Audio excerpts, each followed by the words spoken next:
comparto pantalla. A ver si-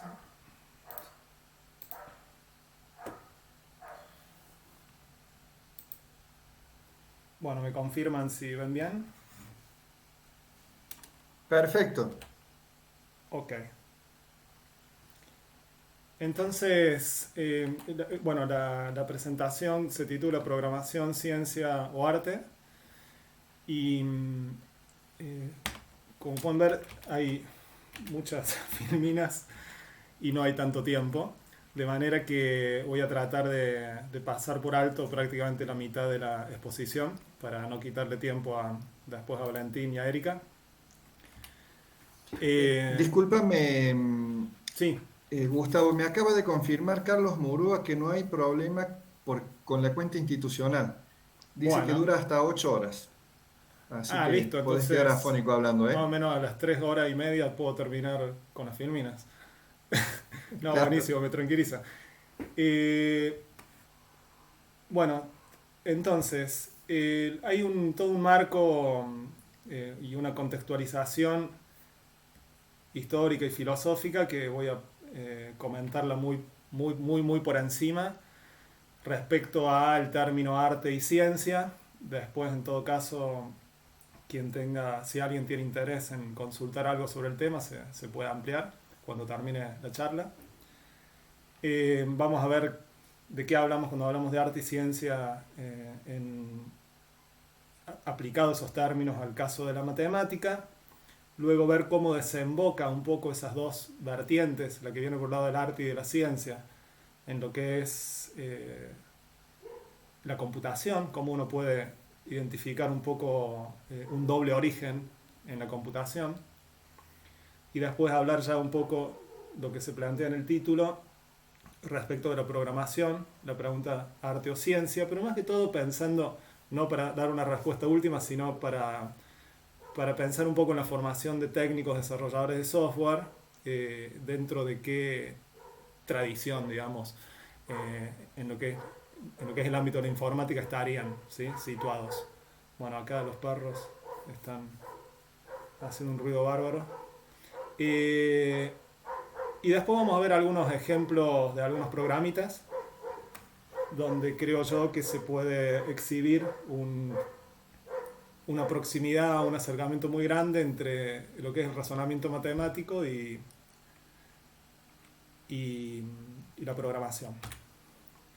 Como le dije, pasamos rápido el contexto filosófico, solo mencionar que la palabra arte, ciencia, en el mundo griego, ahí donde están las raíces un poco de la cultura occidental, eran los términos bueno, para ciencia, episteme, se entendía como conocimiento o conocimiento verdadero, y tecne, que nosotros lo traducimos inmediatamente como técnica, pero la traducción al mundo latino fue, la palabra que se utilizó fue ars, que nosotros ya decimos, empleamos el término arte.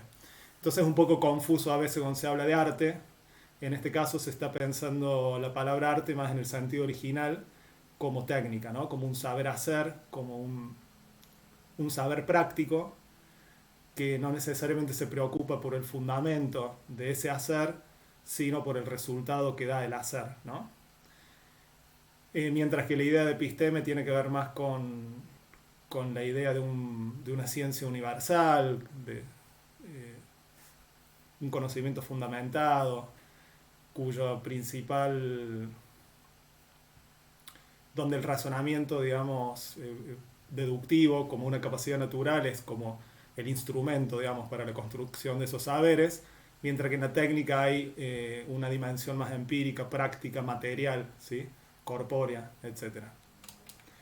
Y en el mundo griego, sobre todo a partir de Aristóteles, había como una estima muy alta por lo que era la idea de ciencia o episteme, y las técnicas eran, digamos, consideradas un saber de mucha menor valía.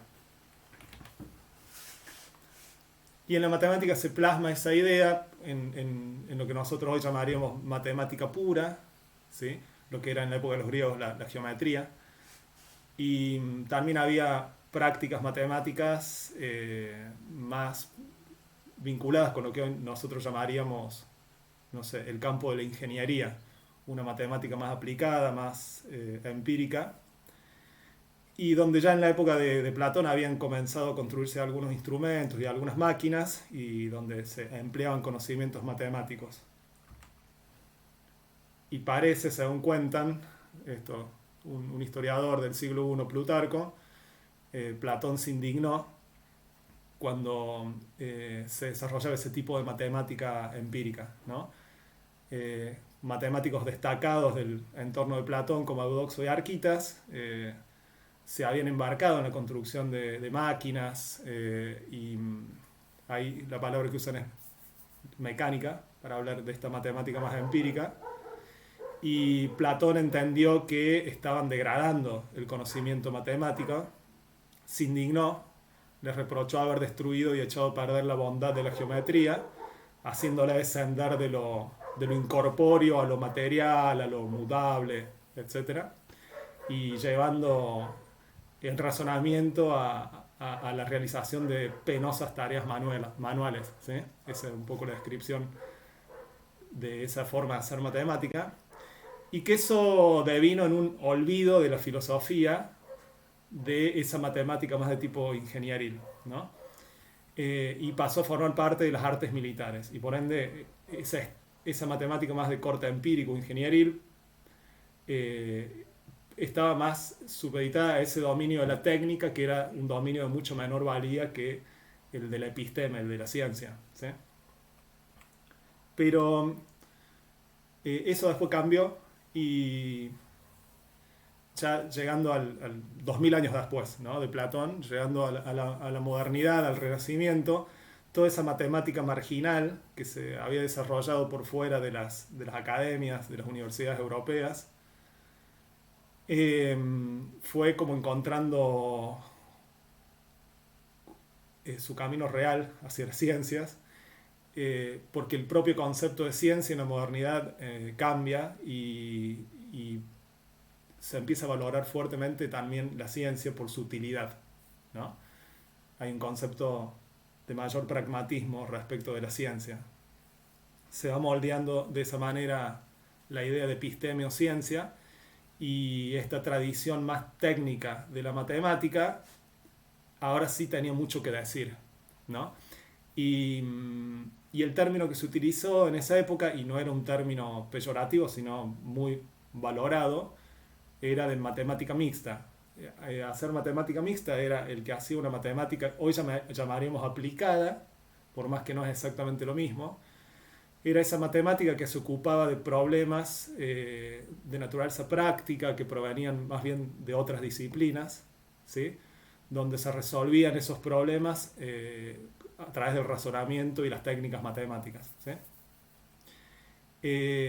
¿Por qué es importante esto? Porque ese fue el periodo donde se empiezan a construir las primeras máquinas donde se automatizan, por ejemplo, las operaciones aritméticas, ya a mediados del siglo XVII, y construir una calculadora en el siglo XVII era un ejercicio de matemática mixta, de alguna manera.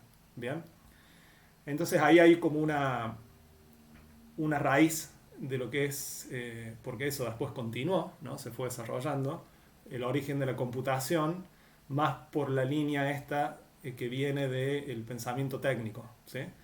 En este caso, por la línea de la matemática mixta,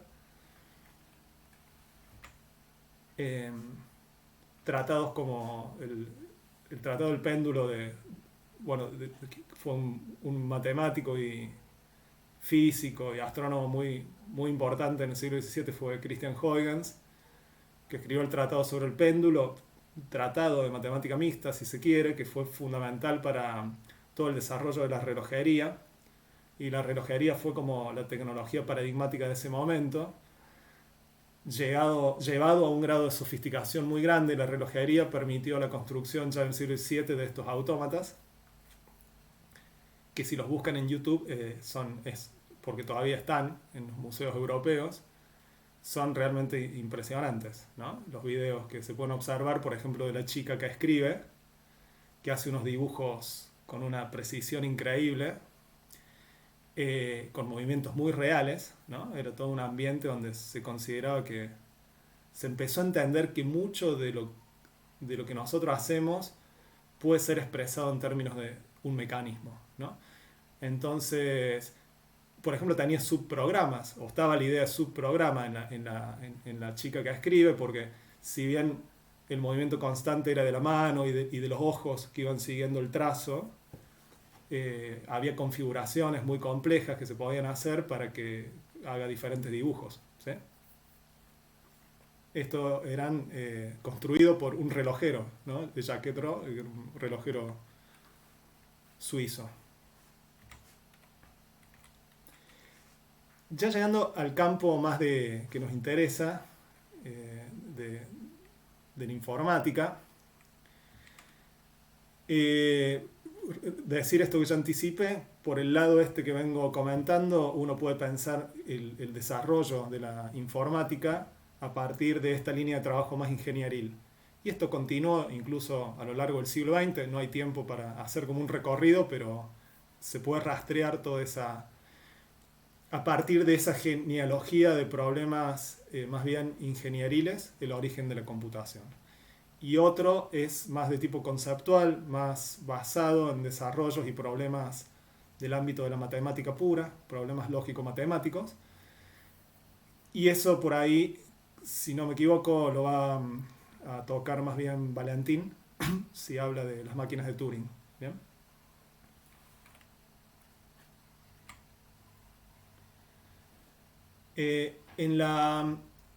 Un informático muy importante en el siglo XX, en realidad un informático muy importante en la historia de la informática, fue Dijkstra, holandés, ¿sí? Que murió yo creo que en el 2000, 2002, por ahí, si no me equivoco, que quien intercambió mucho con él, no sé si fue alumno de él, fue Javier Blanco, que estuvo el año pasado aquí, y creo que también habló algo sobre Dijkstra. Para Dijkstra, él quería darle como un sentido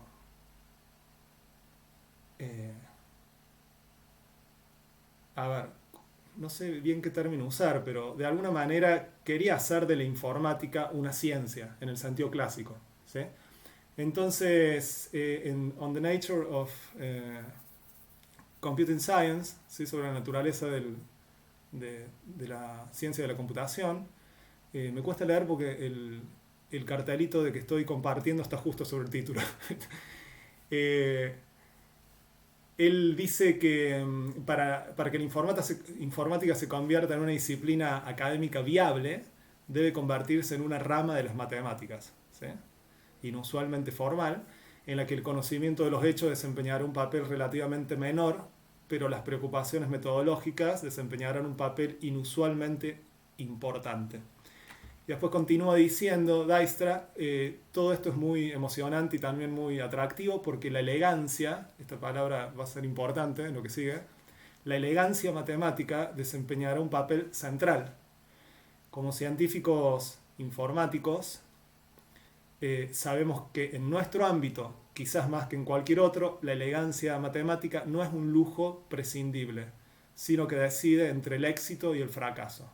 ¿Sí? Dijkstra, esto lo habíamos intercambiado un poco con Valentín cuando yo lo invité a dar una charla acá.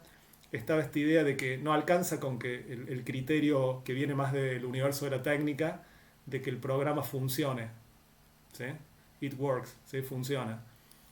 Si no es importante entender el programa, es importante poder dar cuenta de su corrección, ¿sí? Es importante poder demostrar propiedades de ese programa, ¿sí?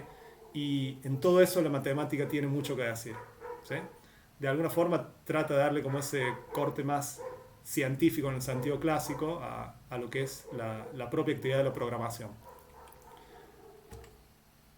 En cuanto a la programación, Dijkstra, en My Recollections of Operating System Design, es un texto, si lo tengo por acá, está buenísimo porque le gustaba escribir a mano Dijkstra, ¿no? Casi no tiene escritos. Odiaba usar computadoras. Esto lo escribió en la década del 70 Y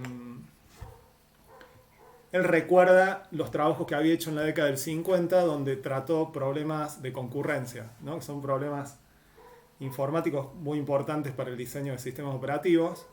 En particular el problema de la carrera crítica, que se llama, la sección crítica, perdón, donde se puede dar que partes de un programa,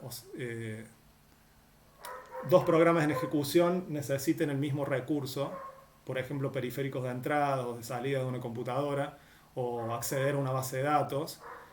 Bueno, ¿cómo hacer para que no se interrumpan? ¿No? ¿Cómo secuenciar eso? Entonces hizo un concurso en la universidad para ver quién hacía un programa que controle justamente a estos programas que podían confluir. Y los programas eran inexactos, no cumplían con lo que se pedía. Los mismos participantes, que era toda gente de la universidad, se da cuenta que el problema era bastante difícil, entonces le daban más y más versiones de ese programa. Y en un momento exhausto y no pudiendo seguir el ritmo ¿sí? de lo que es el concurso, cambia los términos del concurso y dice, bueno, quiero que me entren en un programa, pero quiero que me den una prueba de corrección del programa. ¿Sí? Y ahí es donde dice que Thomas Dekker, que fue un matemático, diseñó en pocas horas la solución al problema junto con un argumento de corrección del programa. ¿Sí? En cuanto a lo que es las matemáticas y la formación de técnicos, nos podemos preguntar en cuál de las dos tradiciones, la de la ciencia o la de la técnica, deberíamos situar la formación de los desarrolladores de software de nuestra tecnicatura. Y por supuesto que ya el propio nombre de la carrera lo sugiere, la idea es dotar de herramientas útiles, ¿sí? de un saber hacer efectivo. Y en ese sentido están mucho más cercanos a toda esa línea de desarrollo histórico de la informática que tuvo que ver más con un espíritu ingenieril en relación con la programación, ¿sí? Donde la matemática juega un rol, pero es más una matemática que se aplica en determinadas ocasiones, para ciertas situaciones. Y uno se podría preguntar, porque siempre hubieron vasos comunicantes, qué del saber, si se quiere, académico, de esa tradición más científica, podría fortalecer ese arte de la programación, ¿no? Sin que necesariamente la carrera se vuelque hacia a un tipo de computación científica. No es la idea, pero sí que qué ingredientes se podrían como extrapolar, ¿sí? de la otra cultura que viene más de la idea de la informática como una ciencia. Entonces, a mí me gusta mucho la idea de paradigma de programación porque te ayudan a pensar la propia computadora, ¿sí? Entonces, dos paradigmas de programación que acá tengo en cuenta, ¿sí? Hay más, son el imperativo y el funcional, ¿sí? El paradigma funcional forma parte de lo que es el paradigma declarativo, que también está el paradigma lógico, y el otro es el funcional. Pero básicamente el paradigma imperativo emplea afirmaciones que cambian el estado del programa, ¿sí?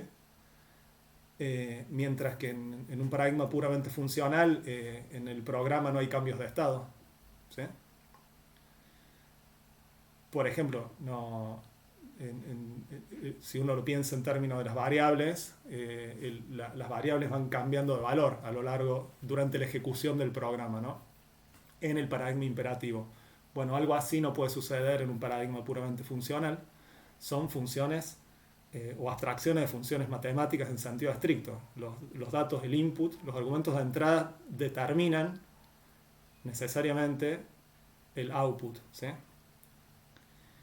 El paradigma imperativo emplea afirmaciones que cambian el estado del programa o no hay cambio de nada. Describe más bien, hay un cómo, ¿sí? Describe un cómo, el programa, mientras que en el paradigma funcional se define un qué, lo que hace la función. En uno hay estructuras de control, bueno, de tipo while, for, lo que sea, que justamente son estructuras donde la variable, la memoria se va sobreescribiendo porque la misma variable va cambiando de valor. Mientras que en un paradigma funcional hay recursión, solamente recursión, y funciones de orden superior. Esto es que los argumentos de entrada de una función pueden ser funciones, ¿sí? Y bueno, y ejemplos del paradigma imperativo son muy conocidos: C, Python, Java. Menos conocidos por ahí son del paradigma funcional, Lisp. Bueno, Lisp fue un lenguaje muy importante, ¿no? Lo que fue los primeros lenguajes de programación enfocados a lo que es inteligencia artificial. Lisp es de la década del 60, fines de los 60. Un amigo me decía el otro día que el programa educativo Logo, que era para aprender a programar, estaba programado en Lisp. Fue el primer lenguaje que interpretado, ¿sí? Haskell, que yo voy a dar algunos ejemplos en Haskell, que es un lenguaje puramente funcional, y Erlang. Hay otros, ¿sí? Mencioné algunos un poco más conocidos.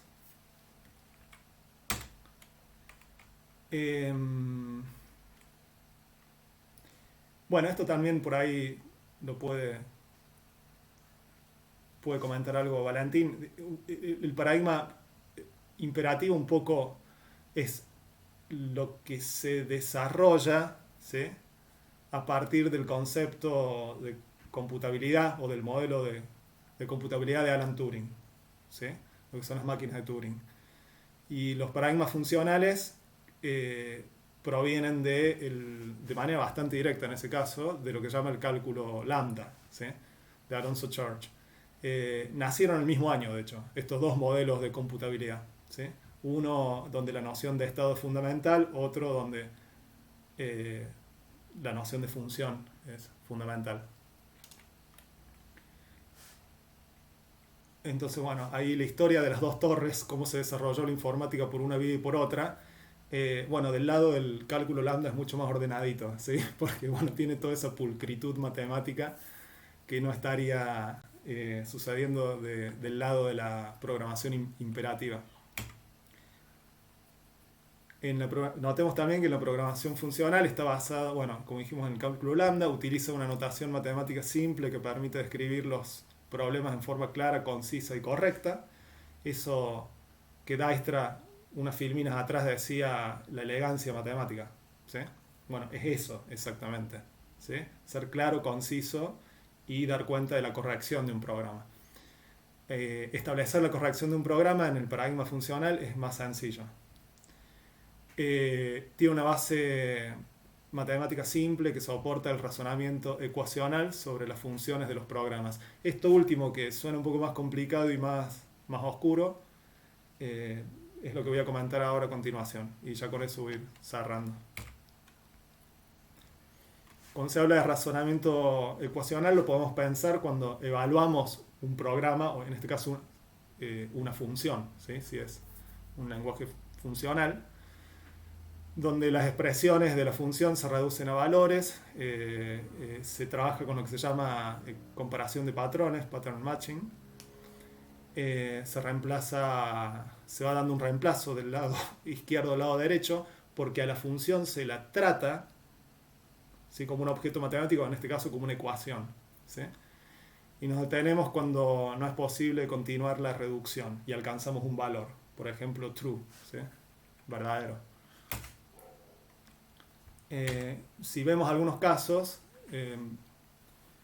de funciones sencillas, ¿sí?, escritas en Haskell, en lenguaje puramente funcional, lo que uno ve, bueno, por ejemplo, si este programa da una lista de tuplas, ¿sí?, que esto acá lo expresamos, los corchetes representan listas, y acá dentro está la tupla que contiene integrales, dos integrales.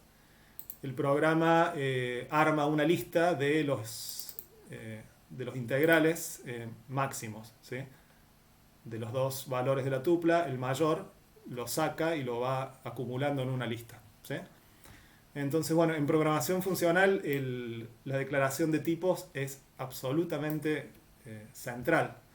Pero no ya porque, a ver, por ejemplo, Haskell hace inferencia de tipo, pero es central para razonar sobre el programa, ¿sí?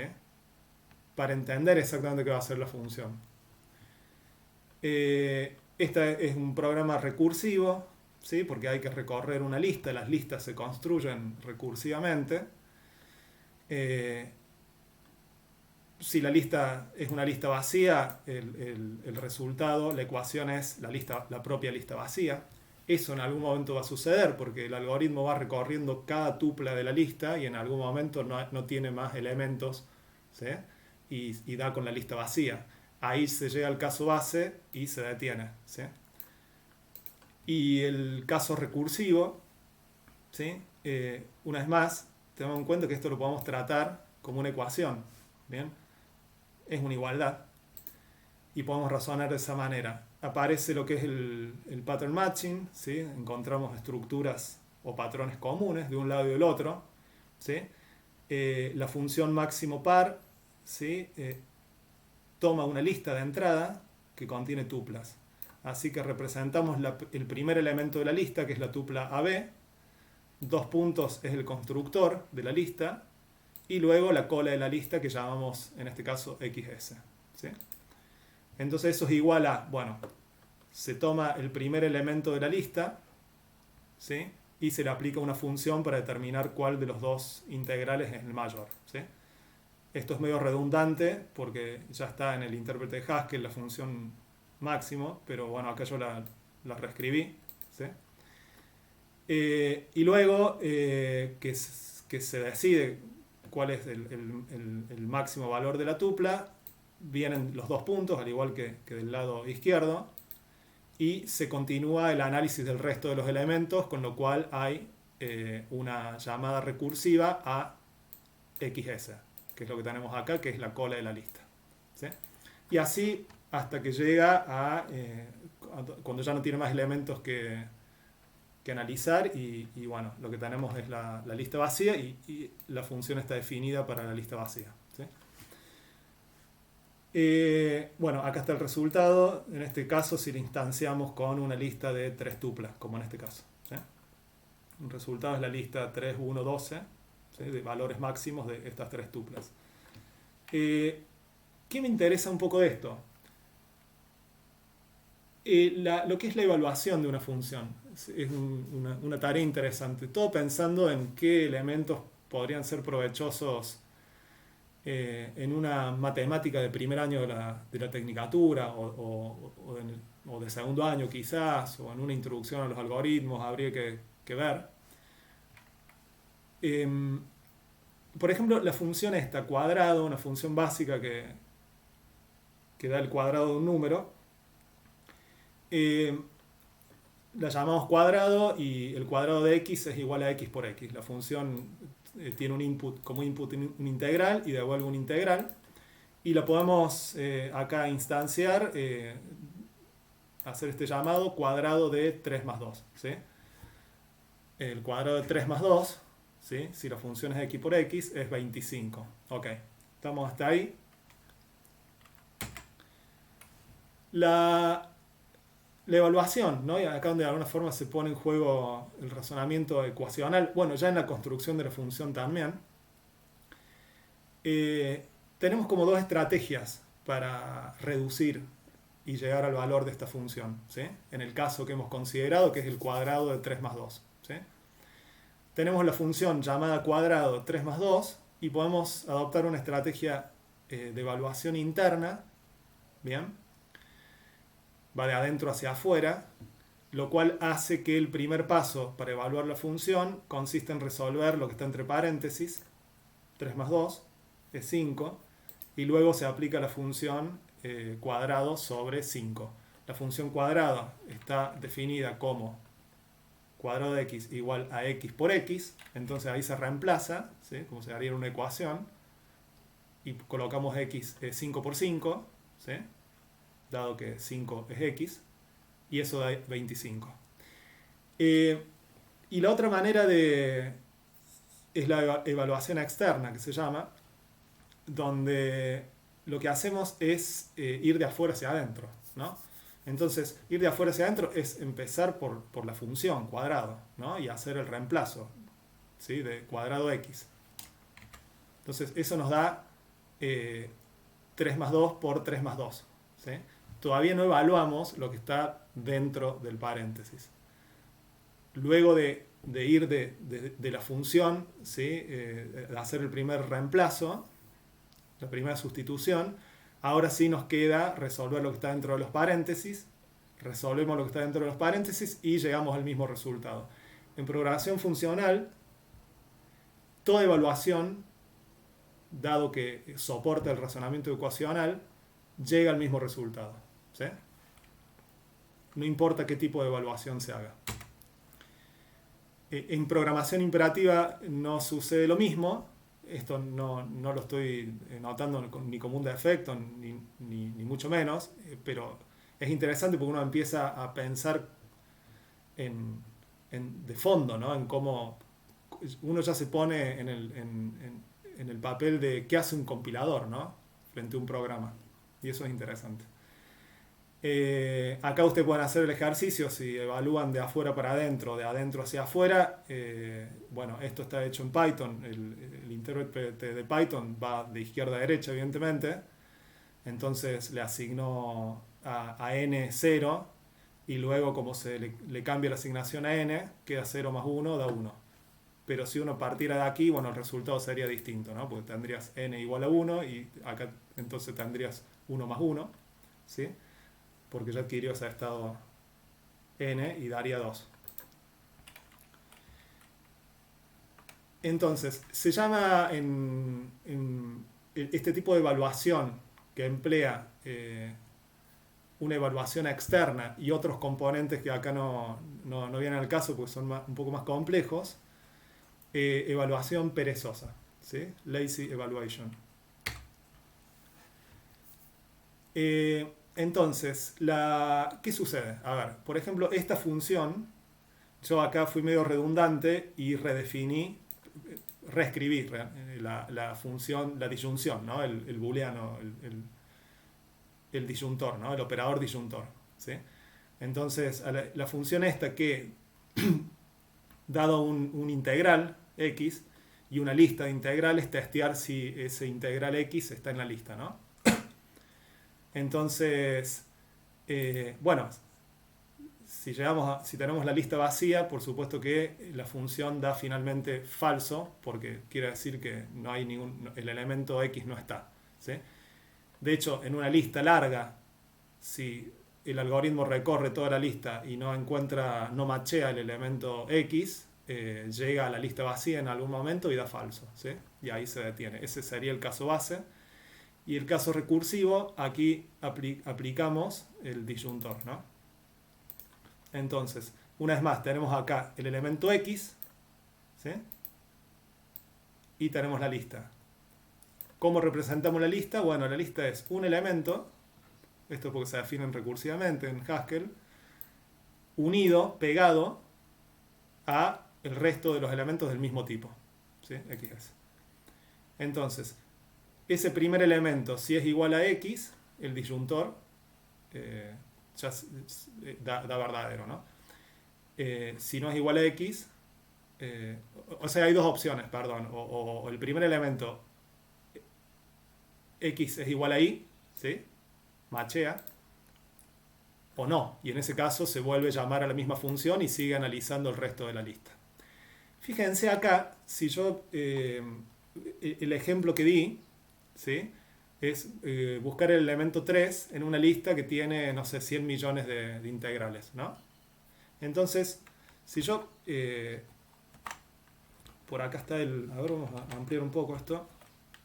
Por acá está el programa con el que armé la presentación. Aquí está, ¿no? Esta es la función, no sé si se alcanza a ver. Ya está ejecutada, ¿no? Dio true y eso es lo que mostré en la filmina. Si yo la vuelvo a ejecutar, ¿no? Fíjense, abajo va a dar el resultado. Control C, me pregunta si la quiero evaluar a la función, pongo yes. Inmediatamente da true, ¿sí? Bueno, esa ejecución que fue muy rápida, es por el tipo de evaluación que se llama evaluación perezosa, ¿no? Que va de afuera hacia adentro, ¿no? Esta estrategia de evaluación que comenté antes, ¿sí? Y de alguna forma está condicionada esa forma de evaluar la función por cómo está definido la disyunción en Haskell, ¿sí? La disyunción en Haskell dice, bueno, dado dos elementos, dos booleanos, la función devuelve un booleano, ¿sí? La disyunción es verdadera siempre, excepto cuando ambos disyuntos son falsos, ¿sí? Entonces, ¿cómo trabaja la disyunción en Haskell? Si el primer elemento es falso, el valor de la función va a ser el valor que adopte el segundo elemento. Si es falso, va a ser falso, si es verdadero, va a ser verdadero. Entonces, en la lista, si el primer caso no machea X con Y, bueno, sigue buscando el resto de los elementos y el valor va a ser el valor que tenga el resto de los elementos. Ahora, si el valor es true, al segundo valor, en este caso el resto de la lista, ni la sigas mirando. Inmediatamente devuelve true, ¿sí? Entonces, vos podés trabajar con una lista de 100 millones de integrales y como aplica evaluación perezosa, ¿sí? Devuelve inmediatamente el resultado true. Fíjense que si yo cambio y fuerzo a Haskell a que la función de encontrar el elemento use esta definición de disyunción que se ve acá, donde le obligo a que analice, a que mire cada uno de los valores, ¿sí? De la lista, y aplico la misma instancia que encuentre el elemento 3 en la lista que va de 1 a 1 millón, a 100 millones, perdón. Fíjense si ahora hacemos la misma ejecución en la otra función, ¿no? Vamos a volver a 0. Control C, y pongo, si la quiero evaluar la función con Haskell, doy Enter, y todavía estoy esperando el true. Y el procesador empieza a hacer ruido ya, ¿no? Está revisando 100 millones de elementos en la lista para dar la respuesta, ¿sí? Recién ahora dio true. Ok. Llega al mismo resultado porque en la programación funcional toda evaluación, cualquier estrategia de evaluación llega al mismo resultado, pero cambia notablemente en este caso la eficiencia del algoritmo, ¿sí? O en el cómputo. Y esto es lo que posibilita trabajar, por ejemplo, con listas infinitas, ¿no? Si vos cargas el intérprete de Haskell, ¿sí? Y haces una lista infinita y querés que te filtre los primeros 3 elementos de la lista. Bueno, una lista infinita sería esto, por ejemplo, ¿no? Que vaya del 1 a infinito. Bueno, lo hace Haskell, ¿sí? Si no fuerzo la detención, continúa. Si tomo, no sé, el elemento número 50, no tomo, sino arma la lista de una lista infinita. Bueno, inmediatamente arma la lista de los primeros 50 elementos, ¿no? Y eso tiene que ver con la estrategia de evaluación que emplea Haskell. Bien, entonces, ya cerrando, algunas consideraciones. Yo presenté caso de programación funcional porque me parece mucho más transparente cómo se acerca el razonamiento matemático, o cierto tipo de razonamiento matemático, a lo que es el arte de la programación. Y en particular el razonamiento ecuacional, ¿sí? Porque uno razona sobre esos programas como si fueran ecuaciones, permite razonar sobre programas, justamente. En tal sentido añade al saber técnico, a esta idea de it works, funciona, ¿sí? Que es como el mandato del saber técnico, un ingrediente que quizás es del ámbito académico, pero es un ingrediente nomás, ¿sí? Que puede potenciar el pensamiento computacional.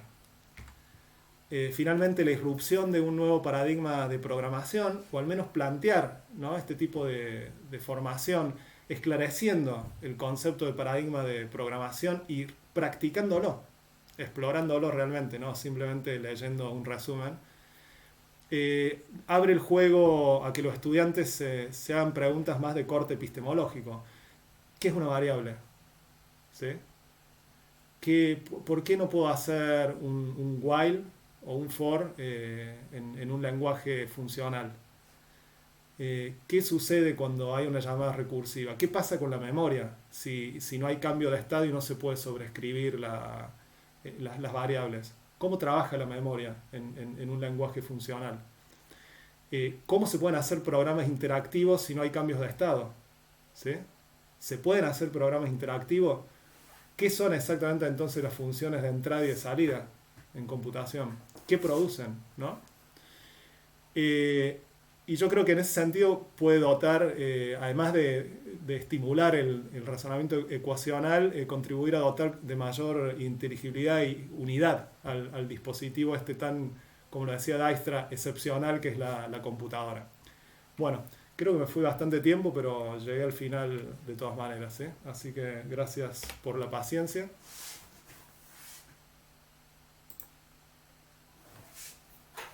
Buenísimo, Gustavo. Muchísimas gracias. ¿Te parece si dejamos las preguntas para el último? Como consideren, podemos largar ahora entonces con Valentín. Dale, vamos, Valentín, y después al último los chicos van preparando algunas preguntas y si les apetece y se las hacemos. Dale, yo también tengo preguntas para Gustavo. La tenés guardada de hace 2 semanas. Desde hace 2 semanas, sí, sí. Solo para hacerte pasar un mal rato, obviamente. Bueno, 2 cosas antes de arrancar. La primera es agradecerle a Gustavo